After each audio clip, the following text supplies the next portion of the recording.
माफ सुना दो मेरा काम। जो हमारे यहाँ पे पिता तुल्य बुजुर्ग बैठे हैं, अगर आप इन लोगों को देखोगे, ये गौशाला में, मंदिर में, मस्जिद में, गुरुद्वारे में हर जगह दान देते हैं। लेकिन इस देश की जो सच्चाई है, जो हकीकत है, अगर कोई सबसे बड़ा मंदिर है, अगर कोई आप लोगों को शिक्षा देता है, जागरूक करता है, रोजगार देता है, सबसे बड़ा मंदिर स्कूल है, जिससे आप लोग शिक्षा ग्रहण करते हो, पढ़ते हो, अपना जीवन बनाते हो, अपने माता पिता का जीवन बनाते हो। मैंने उस गरीबी से पढ़ा, मैंने अपने बड़ों से शिक्षा ली। मेरे साथ में खड़ा है मेरा बड़ा भाई, जिनका नाम है दम्मल फौजी पीपली। मैं छोटा सा बच्चा था जब ये रक्तदान करता था।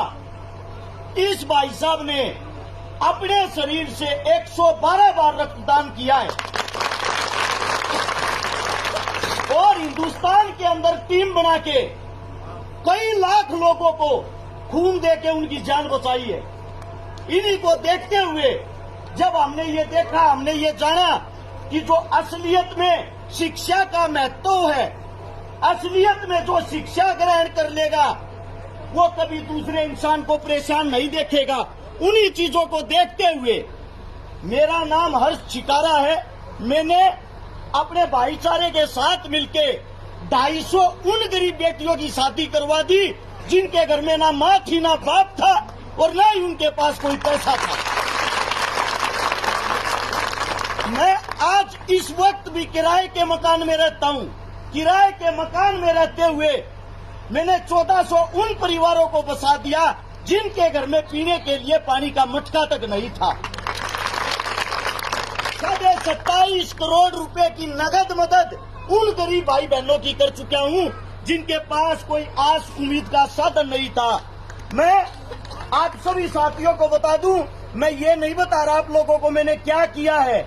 मैं आप लोगों को ये बता रहा हूँ, मेरे पास ना पढ़ने के लिए पैसा था, ना खाने के लिए पैसा था, लेकिन मैंने इस पढ़ाई को नहीं छोड़ा। आज भी मैं अभी इसी साल मैंने लॉ कंप्लीट की है, वकालत की पढ़ाई। आज भी मैं 4 घंटे हर रोज पढ़ता हूँ। उसी पढ़ाई के कारण मैं ये सब काम कर पाया हूँ। इसीलिए मेरे छोटे बच्चे, प्यारे बच्चों से, माताओं बहनों से और यहाँ जो मेरे पिता तुल्य बुजुर्ग बैठे हैं उनसे एक विनती है, जितना रुपया, जितना पैसा मंदिर में देते हो, मस्जिद में देते हो, गुरुद्वारे में देते हो, जिस दिन इतना पैसा आप इस विद्यालय में लगा दोगे, आपके ही बीच से कलेक्टर निकलेगा, आपके बीच का एसपी होगा, डीसी होगा, आईएएस होगा। अपने बच्चों को पढ़ाओ, क्योंकि माँ बाप, दादा दादी, कोई भी अगर किसी के लिए कमाता, अपनी संतान के लिए, अपने परिवार के लिए, मैं उस इंसान को इंसान नहीं मानता जो अपने बच्चों को शिक्षा नहीं दे सकता। अगर आप भूखे रहोगे वो चलेगा, लेकिन आपके पास शिक्षा नहीं होगी, आप जीवन में कभी भी कामयाब नहीं हो पाओगे। हाथ जोड़ के मेरी समस्त साथियों से, भाईचारे से एक विनती है, एक गुजारिश है, जितना हो उसके अपने बच्चों को पढ़ाओ, अपने बच्चों को खिलाओ।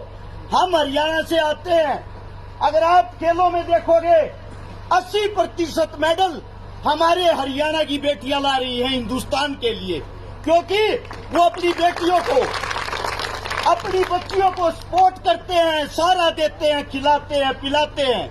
हम अपनी जमीन बेचकर, जिसको हम माँ कहते हैं ना जमीन को, उस जमीन को बेचकर अपने बच्चों को पढ़ाते हैं, अपनी बेटियों को पढ़ाते हैं। इसीलिए हमारे मेडल आते हैं और वहां से ताकतवर, वहां से जिंदा दिल इंसान मेरे प्यारे राजस्थान के हैं। जिस दिन आप अपने बच्चों पर ध्यान देना शुरू कर दोगे, सबसे ज्यादा मेडल, सबसे ज्यादा खेल कूद में, शिक्षा में आपके बच्चे होंगे। अब आप लोगों को तय करना है, आपने अपने बच्चों का भविष्य बनाना है या अपने बच्चों का भविष्य बिगाड़ना है।